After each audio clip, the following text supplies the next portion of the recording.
तो है गाइस, कैसे हैं आप लोग। पुनः स्वागत है आपका मेरे यूट्यूब चैनल ऐसे एजुकेशन पॉइंट पर। Welcome back. तो आज के इस टॉपिक में मैं आप लोगों के लिए ये बताने वाला हूँ आप लोगों को कि बाल विकास से संबंधित जो मध्य प्रदेश शिक्षक पात्रता परीक्षा MPTET या फिर वर्ग 3 संविदा है ना, जो व्यापम की है ना, संविदा वर्ग 3 है, उसके लिए भी ये प्रश्न काफ़ी काम के हैं। उसके अलावा बहुत सी कॉम्पिटिटिव एग्जाम्स के लिए ये प्रश्न काफ़ी इम्पोर्टेंट्स हैं।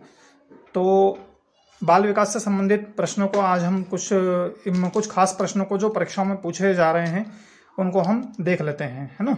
तो चलिए आइए वीडियो को स्टार्ट करते हैं। तो वीडियो को स्टार्ट करने से पहले मैं आप लोगों को ये बता दूं कि आप यदि इस चैनल पर नए हैं तो चैनल को लाइक, सब्सक्राइब और कमेंट ज़रूर कीजिएगा, ताकि फ्यूचर में भी आपको ऐसी वीडियोज़ देखने को मिलती रहे। ठीक है, तो चलिए आइए अब हम अपने वीडियो को स्टार्ट करते हैं और मेन बात पर आ जाते हैं। तो यहाँ पर बाल विकास से संबंधित कुछ प्रश्न मेरे सामने हैं। तो सबसे पहला प्रश्न उसमें यह है कि एक बच्चा अतीत की समान परिस्थिति में की गई अनुक्रियाओं के आधार पर नई स्थिति के प्रति अनुक्रिया करता है। यह कथन किससे संबंधित है? तो देखिए, ये जो कथन है ना, आप लोग अपना उत्तर इसको अंकित कर सकते हैं। बेसिकली यहाँ पर क्या है कि जैसे एक बच्चा है, अतीत की समान परिस्थिति में नई अनुक्रियाओं के आधार पर नई स्थिति के प्रति अनुक्रिया करता है। तो इसमें क्या हो रहा है कि एक प्रभाव वाली बात आ रही है ना, कि पुरानी चीज़ों को देखते हुए उसी प्रभाव से नई चीज़ सीख पा रहा है वो। तो यहाँ पर जो इसका सही उत्तर है वो होगा सीखने के प्रभाव नियम। फिर अगले प्रश्न की ओर हम चलते हैं। निम्नलिखित में से कौन से कथन को सीखने की प्रक्रिया की विशेषता नहीं मानना चाहिए? तो पहला उत्तर है शैक्षिक संस्था ही एकमात्र साधन है जहां अधिगम प्राप्त होता है। दूसरा, सीखना एक व्यापार प्रक्रिया है। तीसरा, सीखना लक्ष्योन्मुखी होता है। चौथा, अधिगम भी सीखने की प्रक्रिया है। तो प्रश्न क्या पूछा उसने कि निम्नलिखित में से कथन को सीखने की प्रक्रिया की विशेषता नहीं मानना चाहिए। किस कथन को? देखिए, सीखना एक व्यापारिक प्रक्रिया ये तो हो सकता है। सीखना लक्ष्योन्मुखी भी होता है, क्योंकि सीखने से हम कुछ ना कुछ हमको लक्ष्य हासिल होता है। अनधिगम भी सीखने की प्रतिक्रिया है ना, ये भी हो सकता है। पर यहाँ पर शैक्षिक संस्थान ही एकमात्र स्थान है जहाँ अधिगम प्राप्त होता है, ऐसा कोई ज़रूरी नहीं है। हम जीवन में हर चीज़, हर बात कहीं ना कहीं से सीखते ही हैं। ये ज़रूरी नहीं है कि हम लोग स्कूल में जाएंगे तभी हमको शिक्षण प्राप्त होगा। तो उसका सही उत्तर क्या होगा? ए। अगला प्रश्न, सीखने के अंतर्दृष्टि सिद्धांत को किसने बढ़ावा दिया? है ना, सीखने के अंतर्दृष्टि सिद्धांत की बात कर रहा है, तो किसने बढ़ावा दिया पूछ रहा है आपसे। तो देखिए, ये जो था है ना, जीन पियाजे या वाइटगोत्स्की या पावलाव तो नहीं है, पर इसका जो सही उत्तर है वो है गेस्टाल्ट सिद्धांतवादी, है ना। सीखने का अंतर्दृष्टि सिद्धांत गेस्टाल्ट ने ही दिया था। ठीक है, अगला प्रश्न देखते हैं। मधु गणित में कमज़ोर है। एक अच्छे अध्यापक की दृष्टि में उसके गणित में कमज़ोर होने के क्या कारण हो सकते हैं? ठीक है, तो पहला इसमें दिया है कि प्रायः लड़कियां गणित में कमज़ोर होती हैं।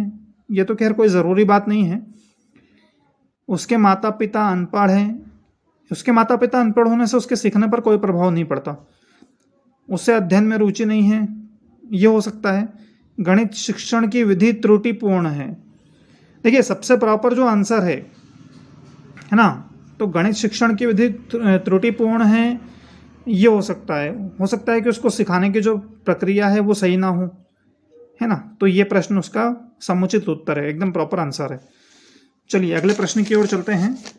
तो अगला जो प्रश्न है वो है, किस उद्दीपन के निरंतर दिए जाने से व्यवहार में होने वाला अस्थायी परिवर्तन कहलाता है? किस उद्दीपन के निरंतर दिए जाने से, है ना, तो ऐसा कौन सा उद्दीपन है? तो अभ्यस्तता, अधिगम, अस्थायी अधिगम और अभिप्रेरणा। प्रश्न क्या पूछा कि किस उद्दीपन के निरंतर दिए जाने से व्यवहार में होने वाला अस्थायी परिवर्तन कहलाता है? तो देखिए, अधिगम तो हम कंटिन्यूअसली सीखते हैं, एक जैसी चीज़ों को सीखेंगे तो हमारे व्यवहार में कोई ऐसा खास परिवर्तन नहीं होगा, है ना। अस्थायी अधिगम मतलब ये सीखने से परिवर्तन नहीं होता है, अभिप्रेरणा से थोड़ा बहुत हो सकता है, पर अभ्यस्तता से ज़्यादा परिवर्तन होता है ना। सबसे ज़्यादा परिवर्तन जो जिस चीज़ से होता है वो होता है अभ्यस्तता। ठीक है, हमारे अंदर चेंज आना शुरू हो जाता है। अगला प्रश्न जो है वो है, विद्यार्थियों की अभिवृत्तियों में परिवर्तन के लिए निम्न में से किस विधि का प्रयोग अध्यापक को नहीं करना चाहिए? ठीक है, मतलब कि बच्चों को सिखाने के लिए शिक्षक को क्या नहीं करना चाहिए, कुल मिला के ये पूछ रहा है वो। तो पहला क्या है कि दबाव से किसी बात या विचार के लिए राजी करना, मेरे ख्याल से तो यही आंसर होना चाहिए। किसी विचार को दोहराना अथवा दृढ़ता पूर्वक व्यवहार, ये तो चल जाएगा ना, ये तो करना ही पड़ता है शिक्षक को। किसी प्रशंसनीय व्यक्ति के द्वारा समर्थन एवं स्वीकृति, ये भी ठीक है। संदेश के साथ साहचर्य स्थापित करना, ठीक है। तो मतलब किसी बात को एग्जाम्पल देके बोलना, ये भी हम कह सकते हैं। तो कुल मिला के जो है तो ठीक है, अध्यापक को ये नहीं करना चाहिए कि दबाव से किसी बात या विचार के लिए राजी करना।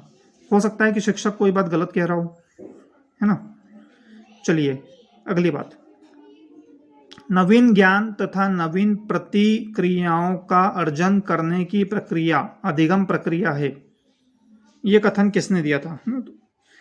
अब ये जो कथन है, ठीक है, ये जो कथन है ये कथन वुडवर्ग ने दिया था। ठीक है, तो इसका सही आंसर क्या है? वुडवर्ग। चलिए अगला प्रश्न, अधिगम का व्यवहारिक सिद्धांत।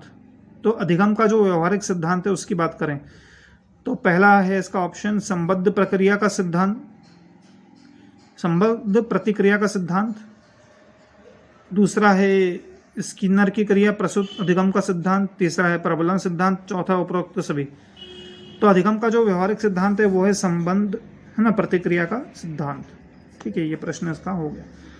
फिर अगले प्रश्न की ओर चलते हैं। तो इसमें है, निम्नलिखित में से कौन सा सिद्धांत यह दर्शाता है कि अपेक्षित व्यवहार के सन्निकट सकारात्मक प्रतिक्रिया तथा पुनर्बलन के फलस्वरूप व्यवहारात्मक विकास किया जा सकता है? प्रश्न काफी बड़ा है ना, फिर से पढ़ते हैं इसको। निम्नलिखित में से कौन सा सिद्धांत यह दर्शाता है कि अपेक्षित व्यवहार के सन्निकट सकारात्मक प्रतिक्रिया या पुनर्बलन फलस्वरूप व्यवहारात्मक विकास किया जा सकता है? तो अपेक्षित व्यवहार का मतलब है कि व्यवहार में अचानक से जैसे हम कुछ चेंज करते हैं या बातचीत कुछ ऐसे करते हैं कि सामने वाला एकदम से उसको लगता है कि एकदम से ये क्या कह रहा है। ठीक है, तो ये उसका जो सही आंसर है ये होगा सामाजिक अनुबंधन। ये इसका प्रॉपर आंसर है।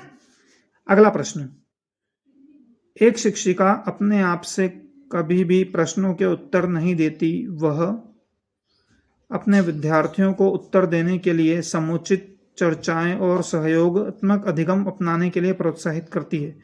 यह उपागम किस सिद्धांत पर आधारित है?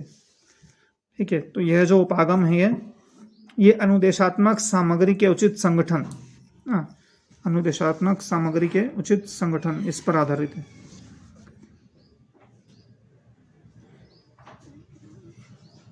इसी क्रम में अगला प्रश्न, आंशिक पुनर्बलन से संबंधित 4 बातें यहाँ लिखी हुई हैं। तो पहला है, वास्तविक कक्ष में अनुप्रयुक्त नहीं किया जा सकता है। पशुओं को प्रशिक्षित करने में सर्वाधिक कार्य करता है। सतत पुनर्बलन की अपेक्षा अधिक प्रभावी होता है ना। तो ये एकदम प्रॉपर आंसर है कि सतत पुनर्बलन की अपेक्षा अधिक प्रभावित होता है ना। तो थोड़ा थोड़ा करके, मतलब सीधी सी बात यह है कि अचानक से किसी चीज के लिए मोटिवेट हो जाना। अगला प्रश्न, सीखने की तत्परता, है ना, किस नियम की ओर संकेत करती है? तो जो सीखने की जो तत्परता है ना, तो इसका पहला ऑप्शन क्या है कि थार्नडाइक का तत्परता का नियम। दूसरा, शिक्षार्थियों का सामान्य स्तर। तीसरा, सीखने के तत्यक में विद्यार्थियों का वर्तमान संज्ञानात्मक स्तर,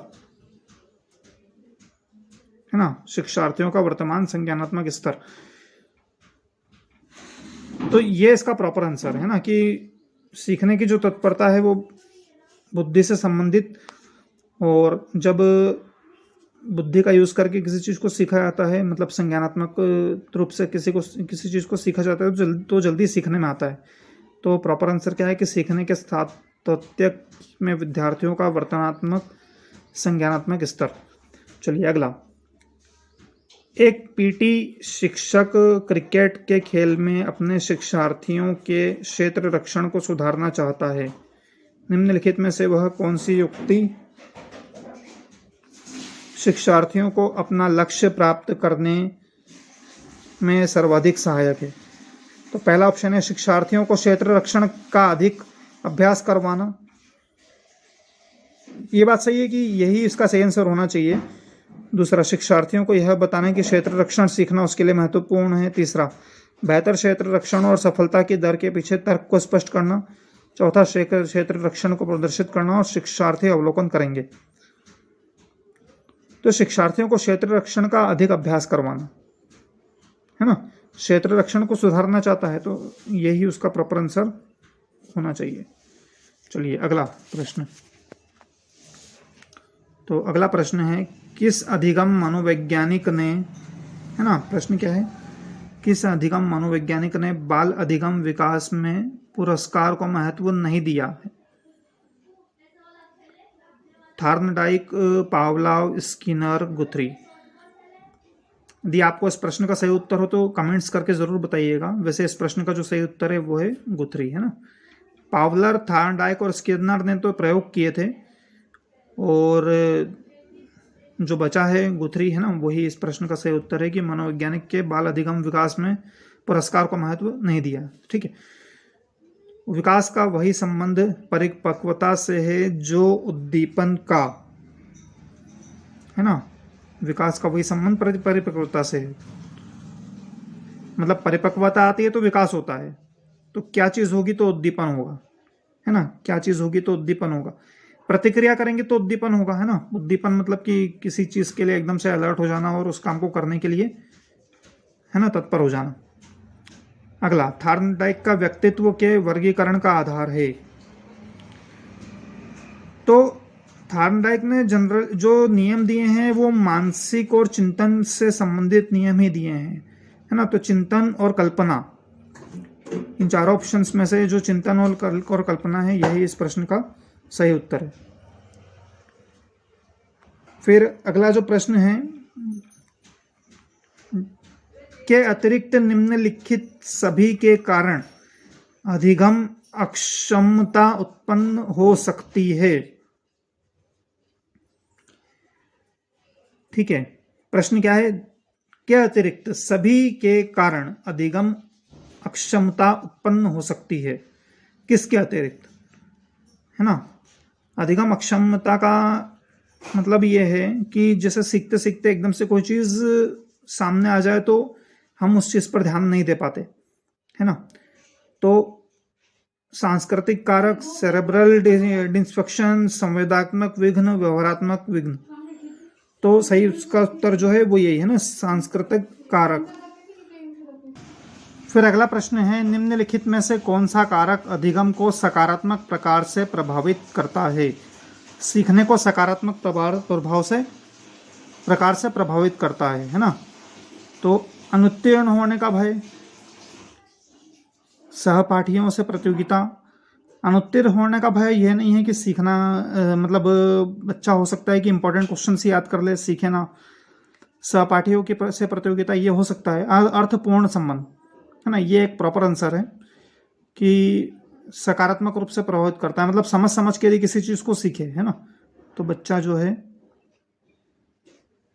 बच्चा या बड़ा कोई भी सीखने की जो प्रक्रिया है ना, ये उसका प्रॉपर आंसर है कि अधिगम को प्रभावित करता है। अर्थपूर्ण संबंध मतलब समझ समझ के किसी चीज को सीखना।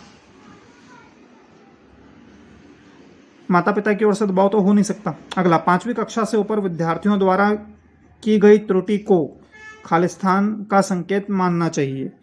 तो 5वीं कक्षा से ऊपर जो बच्चे त्रुटि करते हैं वो उनका अधिगम चरण है ना, तो ये क्या है, उनका अधिगम चरण, ये इसका प्रॉपर आंसर है। ऐसा नहीं कि उनकी अधिगम कुशलता में कमी है या फिर उनकी अधिगम अक्षमताएं हैं या अधिगम के प्रति उनकी अबोधता है, ऐसा कुछ नहीं है, उनका अधिगम चरण है वो। अंतर्दृष्टि द्वारा सीखने के सिद्धांत में कोहलर ने प्रयोग किया। कोहलर ने किस पर प्रयोग किया, सीधे सीधे ये कहना चाह रहा है। तो कोहलर ने जो प्रयोग किया था, है ना, वो किया था वनमानुषों पर, है ना, तो वनमानुषों पर प्रयोग किया था उसने। अगला प्रश्न, किस व्यवहारवादी का मानना है कि अन्य व्यवहारों की भांति भाषा भी क्रिया प्रसूत अनुबंधन द्वारा सीखी जाती है? ठीक है, क्रिया प्रसूत अनुबंधन। तो देखिए जो स्किनर है ना, इस मामले में जो स्किनर है इसने ये बताया था कि भाषा जो है क्रिया प्रसूत अनुबंधन द्वारा सीखी जाती है। अगला प्रश्न, अवधान और रुचि एक सिक्के के दो पहलू के समान है। अवधान एक मानसिक क्रिया है और रुचि मानसिक संस्कार को कहते हैं। यह कथन किसका है? तो ये जो कथन दिया था ये दिया था रॉस ने। अगला, विभिन्न मानसिक शक्तियों को किसी अभीष्ट कार्य या विषय के प्रति केंद्रित करने को कहते हैं। देखिए इसमें क्या है, स्मृति तो हो नहीं सकती, रुचि हो नहीं सकती। केंद्रित करना मतलब दिमाग को स्थिर रखना, है ना, किसी विषय के प्रति। तो अवधान या चिंतन में से कोई एक है ना। तो अवधान, चिंतन मतलब कि ये बात सही है कि किसी विषय का चिंतन करना, पर किसी विषय को के चिंतन करने से ज़्यादा ज़रूरी है कि उस विषय के प्रति अपनी रुचि बनाना। मतलब रुचि बनाना मतलब एक्चुअली ये है अवधान, है ना। किसी विषय के प्रति केंद्रित करने को जो कहते हैं वो अवधान कहते हैं। अवधान को केंद्रित करने के लिए आवश्यक है, तो अवधान को केंद्रित करने के लिए आवश्यक मानसिक तत्परता, है ना, मानसिक तत्परता। अगला प्रश्न, रुचि एवं ध्यान के संबंध में सत्य है। तो पहला है, ध्यान और रुचि में कोई संबंध नहीं है, रुचि ध्यान पर आधारित होती है, रुचि एवं ध्यान परस्पर पूर्वक होते हैं, उपरोक्त सभी। ठीक है, तो इस प्रश्न का जो सही उत्तर है वो है रुचि और ध्यान परस्पर पूरक होते हैं, क्योंकि ध्यान मतलब किसी विषय में रुचि आएगी तभी हम उस विषय पर ध्यान लगाकर उसको कर पाएंगे। ठीक है, तो आज के वीडियो में बस इतना ही। यह थी बच्चों से संबंधित अधिगम और रिलेटेड क्वेश्चंस। ठीक है, तो वीडियो आपको कैसा लगा ये ज़रूर बताइएगा, और यदि वीडियो आपको अच्छा लगा हो तो चैनल को लाइक, सब्सक्राइब और कमेंट्स करना ना भूलें। Thank you.